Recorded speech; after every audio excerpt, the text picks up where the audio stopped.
오늘 새벽에 두 사람의 경우 주님을 만난 내용을 설명했습니다.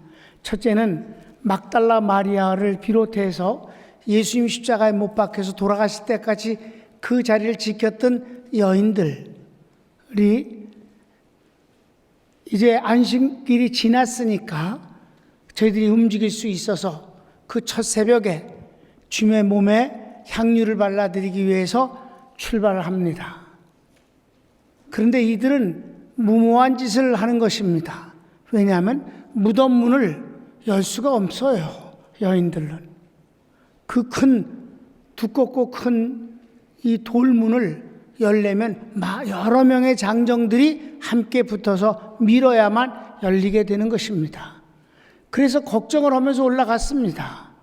여러분, 이들은 어떻게 해서 주님을 만났을까요? 처음에 첫 번째 부활하신 주님을 만난 이 여인들은 사랑하기 때문에 만났습니다. 여러분, 사랑은 상식이 아니에요. 사랑은 객관적인 기본적 지식이 아닙니다. 그 위에 있는 겁니다. 엉망은 아니지만 그것보단 크고 또 이해될 수 없는, 상식으로는 이해될 수 없는 것이 사랑인 것을 우리는 알아야 합니다. 이 여인들이 주님을 사랑하는 것, 이거는 상식은 아니었어요. 그랬더니 상식이 아닌 일이 벌어졌습니다. 사람이 죽었는데 부활을 했고 그 부활하신 주님을 만나게 된 것입니다. 부활하신 주님을 만나서 몸을 접촉한 것은 이 여인들 뿐이 없습니다. 그들이 너무 감격스러워서 주님 발 앞에 엎드려 그 발을 끌어안고 아주 기뻐하고 그리고 흥분하고 어쩔 줄을 몰라하는 체험이었습니다. 두 번째 만난 사람은 정반대의 사람입니다. 엠마오로 가는 두 제자가 예수님이 나타나셔서 그들과 대화를 할 때에 저희들은 예수님을 알아보지 못했습니다. 주님은 부활하신 주님이 지금도 살아계시지만 이 세상은 부활하신 주님을 만나지 못하는 사람이 훨씬 더 많고 주님을 만난 사람은 극소수에 불과한 것입니다. 그들이 눈이 가리워져서 못 봤다고 그랬습니다. 저들은 이미 예수님이 부활하셨다는 소식을 들었습니다. 전에 들었어요. 이 여인들이 주님을 만났고 다 그랬는데도 불구하고 주님의 부활에 관심이 없었습니다. 왜? 저희들이 주님을 기대하는 것은 이 세상적인 것이었기 때문입니다.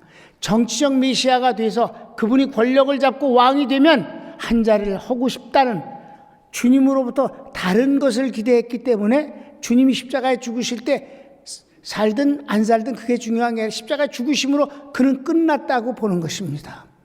그래서 포기하고 고향에 가서 농사나 지려고 할 때 주님이 나타나신 것이에요.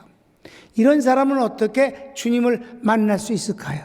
주님이 25일이나 되는 긴 거리를 아주 긴 시간을 걸어서 가면서 왜 주님이 하나님이신데 사람 되어 오시고 그리고 왜 죽으셔야 하고 왜 부활하셔야 되는 복음적 의미를 자세히 설명하는데 구약의 성경에 시편과 모세의 오경과 그리고 선지자들의 예언서를 인용하면서 말씀해 주셨다고 그랬습니다. 그들의 마음이 뜨거웠다고 했고 주님은 더 갈 것 같았지만 이 사람들이 만류를 했어요. 날이 이제 저녁이 되는데 어딜 가려고 그러십니까? 우리 집에 들어오셔서 우리가 식사를 대접할 테니 식사하시고 주무시고 내일 가십시오. 예수님은 그들의 권면을 받았습니다. 그리고 대접을 받으셨습니다. 음식이 차려져서 나왔을 때 축복하시는 순간 저희들의 눈이 밝아져서 예수님을 만나게 된 것입니다. 그 순간 주님은 사라지셨습니다. 그들이 그렇게 주님과 오랫동안 걸어오면서 들었던 그 복음의 말씀의 그 거리를 이제는 어두워진 이 밤에 가로등도 없는 그 밤에 둘이 달려서 가서 뛰어가서 예루살렘에 11제자가 남아있는 그곳을 달려가고 자신들이 만난 예수님을 전하고 있을 때 예수님이 나타나셨습니다. 그래서 그 많은 제자들과 함께 주님을 다시 만나는 체험이 있었던 겁니다. 그러니까 주님을 모르고 교회에 나온 사람은 복음을 통해서 주님을 배우면 주님을 제대로 만나는 것이죠. 이래서 복음적인 것이 중요하다는 말입니다. 오늘은 이제 네 사람뿐이 없는데 그 네 사람보다도 네 부류이에요. 세 번째 만남은 바로 의심 많은 도마입니다. 주님이 이 의심 많은 도마를 만나 주셔서 의심을 말끔하게 해결하고, 어떤 제자들도 예수님을 그렇게 고백하지 못한, 유일하게 예수님을 하나님이라고 고백한 유일한 사람이 도마입니다. 여러분, 주님은 만나고 봐야 합니다. 만나면 바뀌는 것입니다. 만나면 해결되는 것입니다. 못 만나면 소용이 없습니다. 자, 이제 도마 얘기를 해봅시다. 도마가 예수님을 만나게 되기 전에는 이런 일이 있었어요. 예수님께서 다른 제자들, 방금 엠마로 가는 제자가 달려왔을 때 제자들을 만났잖아요. 엠마에 가는 도상에서 예수님을 만났다고 막 두 사람이 흥분해서 막 얘기를 하고 있는 가운데 예수님이 나타나셨어요. 그러니까 예수님께서 다른 제자에게 나타나실 때 도마는 그 자리에 없었어요. 근데 마침 그는 제자들이 전하는 예수님의 부활의 증거를 못 믿겠다고 고집을 부리면서 의심을 자꾸만 말하는 거예요. 사실. 근데 도마 입장으로 가봅시다. 도마가 예수님 부활을 못 믿겠다고 이렇게 악질을 부리고 고집을 부리는 데는 10명 이상이나 되는 사람이 다 예수님을 만났다고 말하는데 그게 말하기엔 힘들지 않겠소? 한두 사람이래 말이지, 증인이. 아마 도마도 예수님 부활하셨나 보다, 여자들도 만났다지, 이것들도 만나고 자기가 그 자리에 없었다는 것이 아주 속상했던 모양 같아. 왜 나 없을 때 오시냐? 그러니까 막 억지를 부리는 거지. 나 있잖아, 예수님 못 박힌 손과 발을 직접 보고 마지막 옆구리를 밑에서 찔러갖고 심장을 뚫어 물과 피가 흘러내린 그 옆구리의 창자국도 내가 손을 넣어봐야만 알겠다. 이런 식으로 얘기를 하는 거예요. 의심을 하는. 성경을 읽읍시다. 12제자 중에 하나로서 디두모라 불리는 도마는 예수께서 오셨을 때 함께 있지 아니한지라. 다른 제자들이 그에게 이르되 우리가 주를 보았노라 하니 도마가 이르되 내가 그의 손에 못자국을 보며 내 손가락을 그 못자국에 넣으며 내 손을 그 옆구리에 넣어보지 않고는 믿지 아니하겠노라 하니라. 아멘. 이렇게 아주 악질을 부리면서 쓸데없이 이런다 이 말이에요. 그러니까 여러분, 예수님을 만나는 건요, 지식이 아니에요. 체험입니다. 만남은 해결되는 거예요. 그랬더니 두 번째, 예수님께서 이렇게 제자들을 만난 뒤 8일이 지난 뒤에 다시 제자들이 모인 곳에 나타나셨어요. 도마를 향해서 말씀을 하신대요. 도마야, 너 그렇게 손 집어넣고 싶으니? 손 집어넣어봐, 한번 만져보고 옆구리에도 넣어봐 라고 확인해보라고 그렇게 말씀하셨어요. 그때 도마는 그렇게 하지 않았어요. 주님을 본 순간 모든 건 해결인 거예요. 그래서 도마가 뭐라 그래요?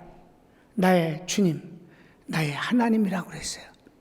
여러분, 요한복음은 예수님이 하나님이시다라는 주제로 기록된 거예요. 예수님이 하나님이셔요.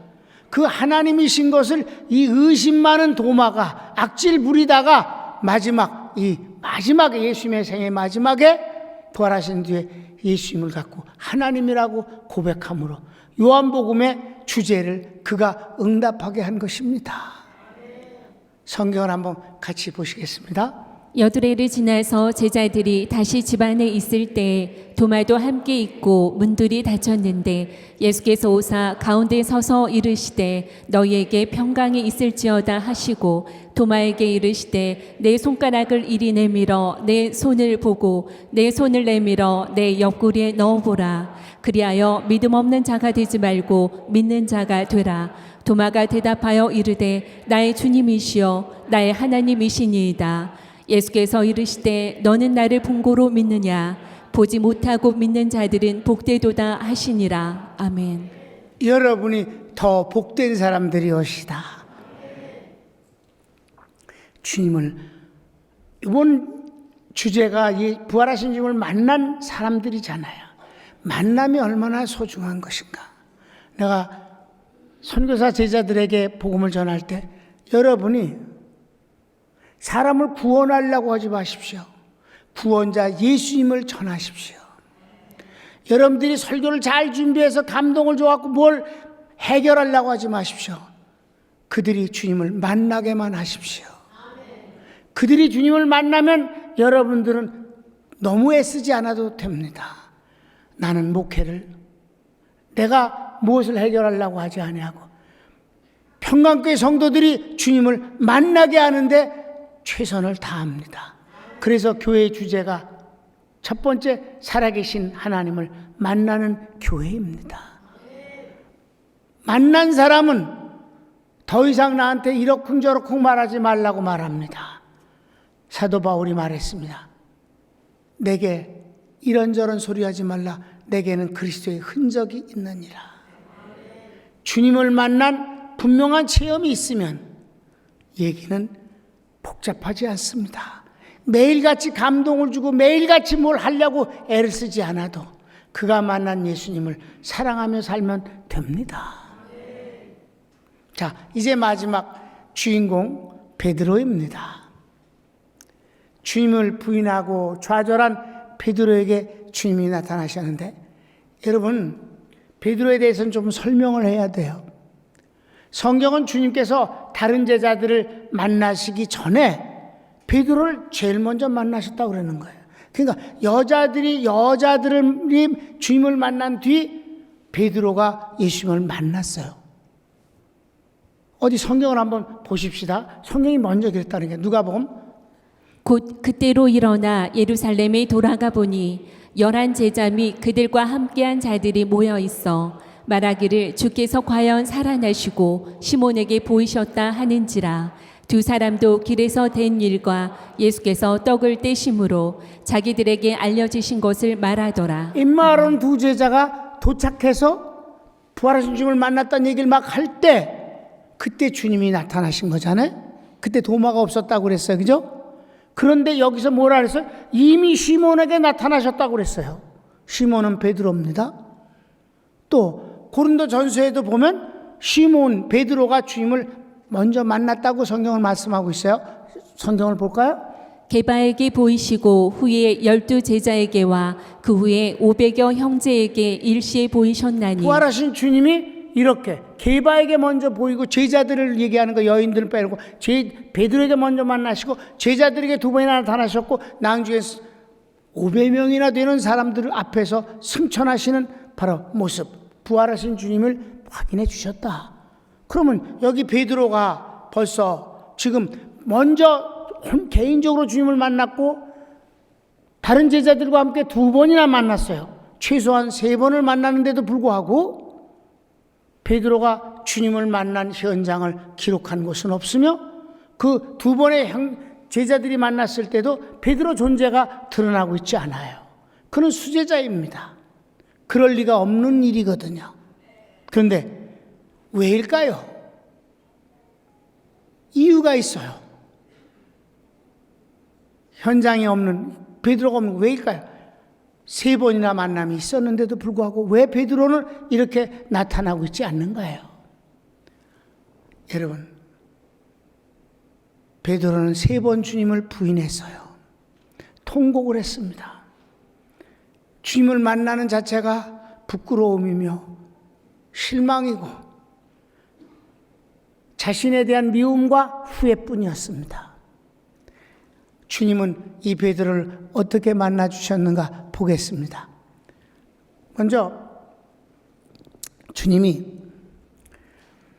베드로가 주님이 부활하셨는데도 할 게 없는 것 같은 거예요. 나 고기나 잡으러 갈 거야. 그 다른 제자들도 우리도 같이 갑시다.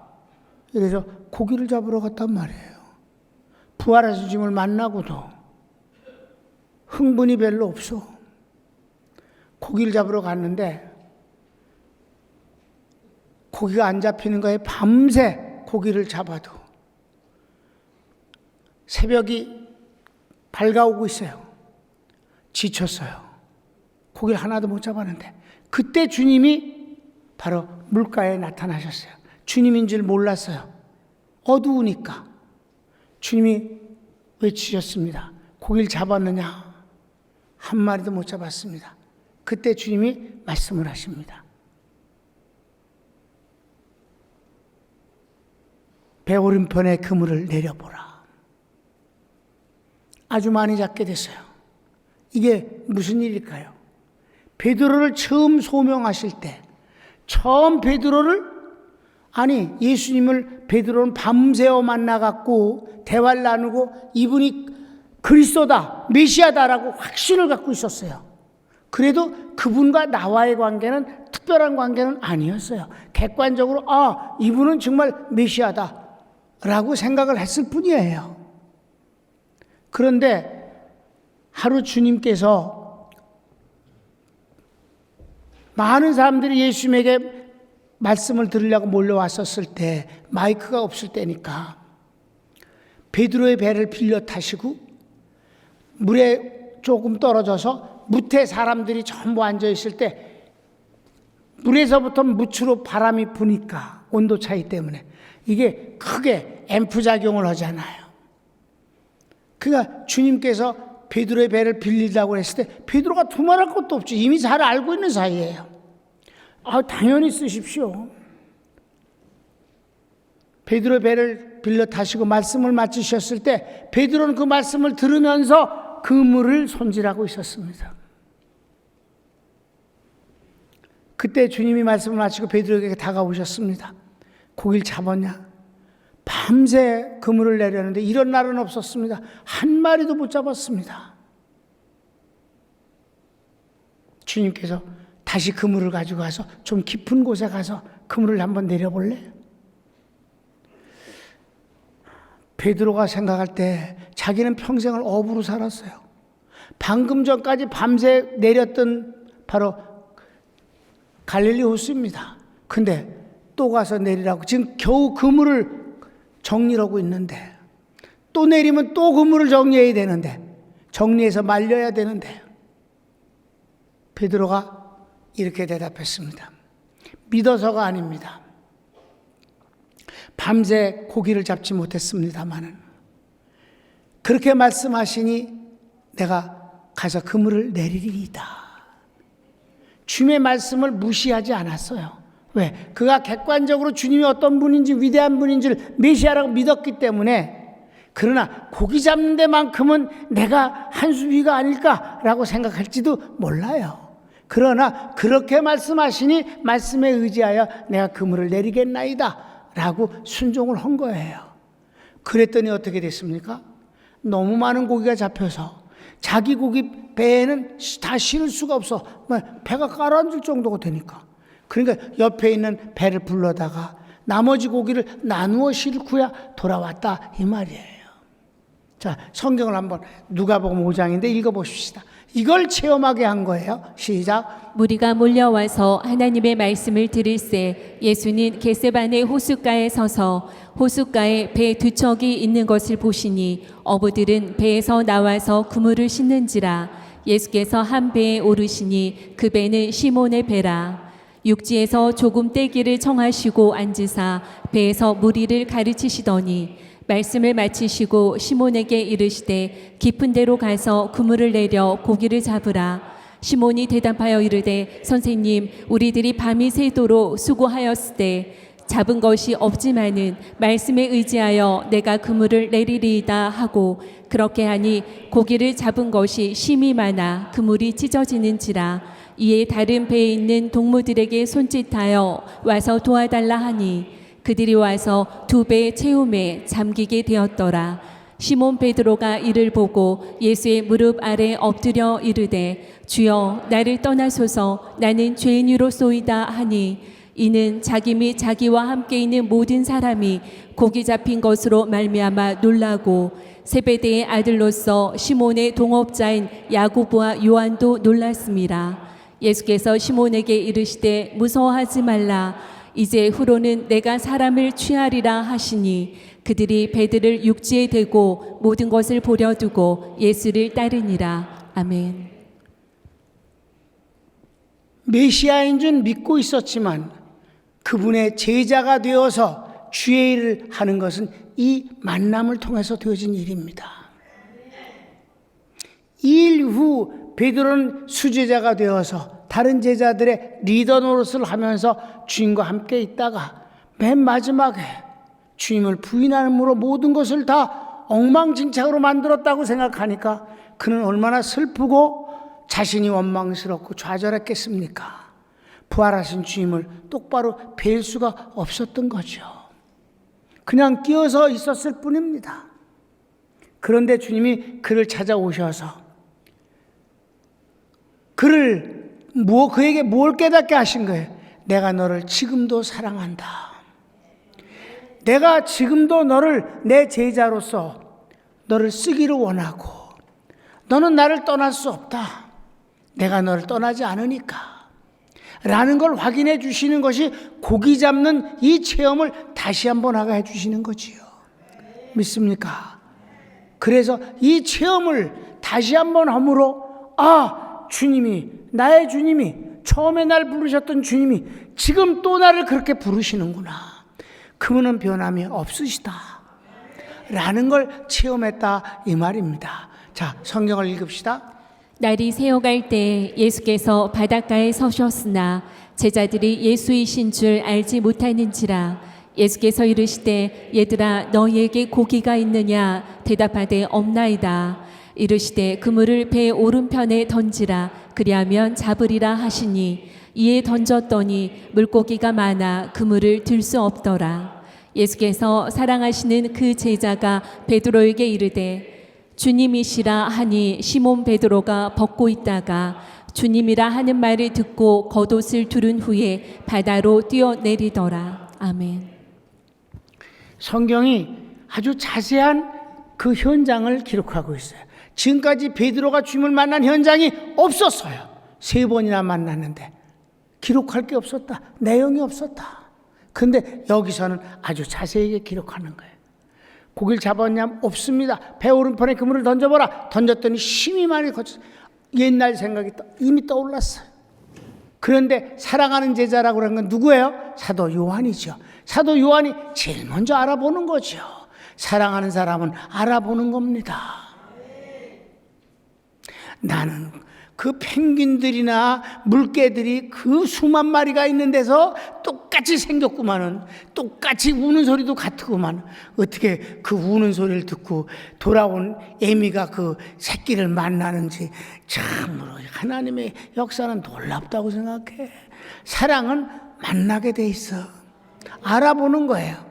그러니까 사도 요한이 주님이시다 딱 그러니까 베드로가 주님?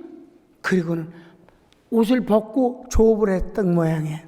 주님을 만나려니까 예의를 갖춰야 되니까. 수영을 하려면 벗어야 잘 되지. 수영을 하는데 옷을 입고 오는 건 반대지. 그래서 예의를 갖추기 위해서 베드로가 겉옷을 입고 뛰어내려서 수영으로, 다른 사람들이 도착하기도 전에 수영함으로 먼저 예수님께 달려가는 모습을 보게 됩니다. 베드로는 이미 치유가 된 것입니다. 만남이 얼마나 중요한지를 아셨습니까? 그러니까 주님께서 이제 베드로에게 질문을 하십니다. 이 질문 3번은 그가 주님을 3번 부인한, 그래서 그 깊이 그의 심장에 꽂혀있는 그 가시, 그것을 빼내시는 수술이었습니다. 예수님께서 3번을 거쳐서 나를 사랑하느냐 하는 질문에 베드로는 사랑합니다라고 고백하고, 이때마다 한 번 고백할 때마다 사명을 주십니다. 내 양을 먹어, 내 어린 양을, 내 양을 치라. 이렇게 똑같은 내용을 말을 바꾸어서 사명을 주심으로 말미암아 베드로가 그 모든 질병, 자기 스스로도 자기를 용서할 수 없는 그 가시를 주님이 빼내주시는 역사입니다. 성경을 한번 조금 볼까요? 네. 15절부터 17절까지. 그들이 조반 먹은 후에 예수께서 시몬 베드로에게 이르시되 요한의 아들 시몬아 내가 이 사람들보다 나를 더 사랑하느냐 하시니 이르되 주님 그러하나이다. 내가 주님을 사랑하는 줄 주님께서 아시나이다.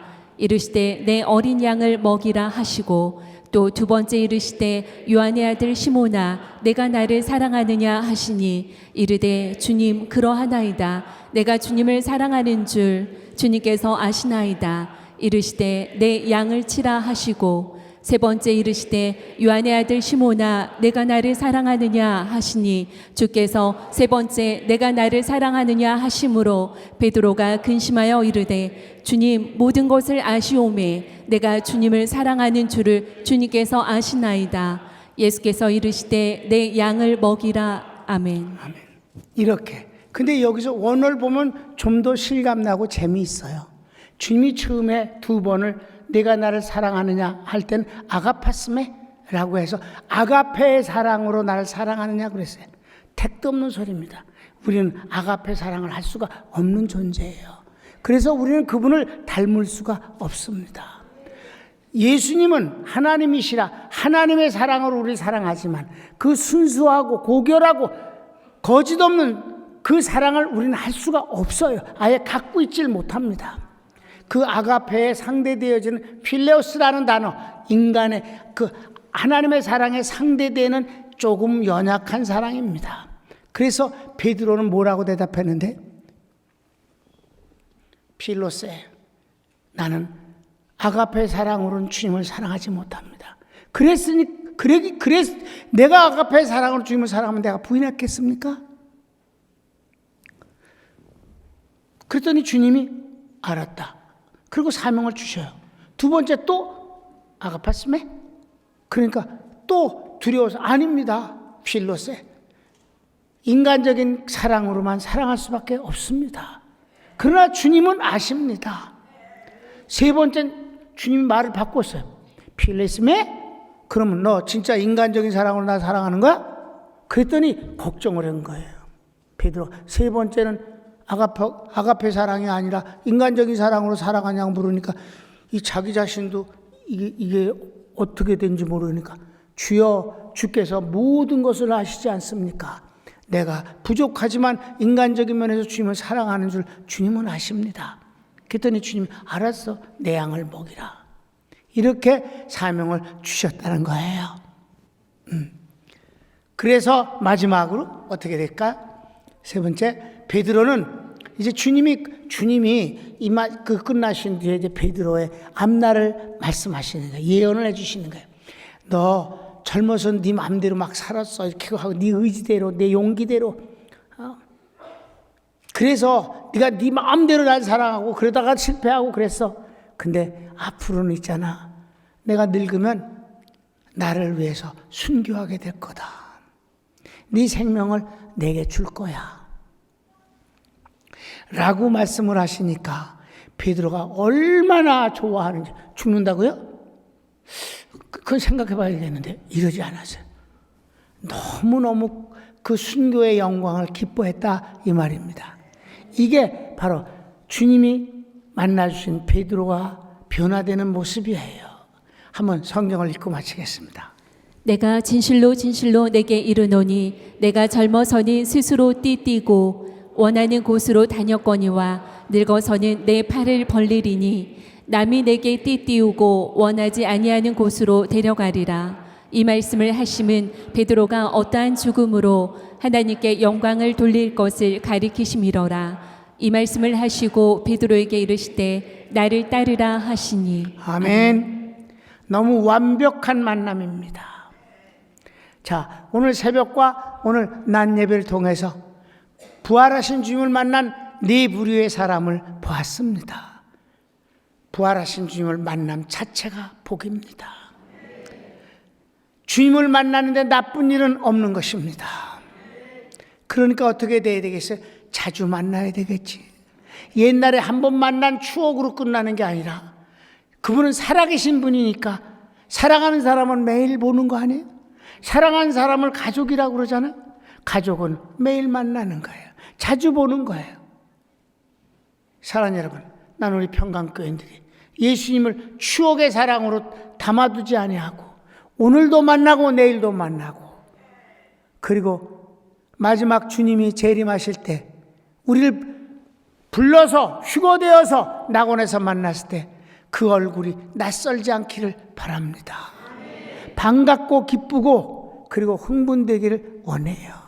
아, 내가 주님을 사랑하면서 그래도 부족했지만 빌로세, 네, 부족합니다. 그래도 나는 내가 갖고 있는 사랑으로 주님을 사랑했습니다. 정말 사랑했습니다. 라고 고백하면 주님이 얼마나 이뻐하시겠어요. 평강교회는 살아계신 하나님을 만나는 교회입니다.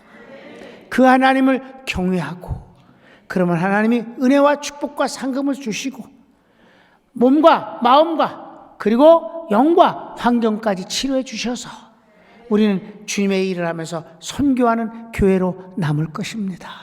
손을 모읍시다.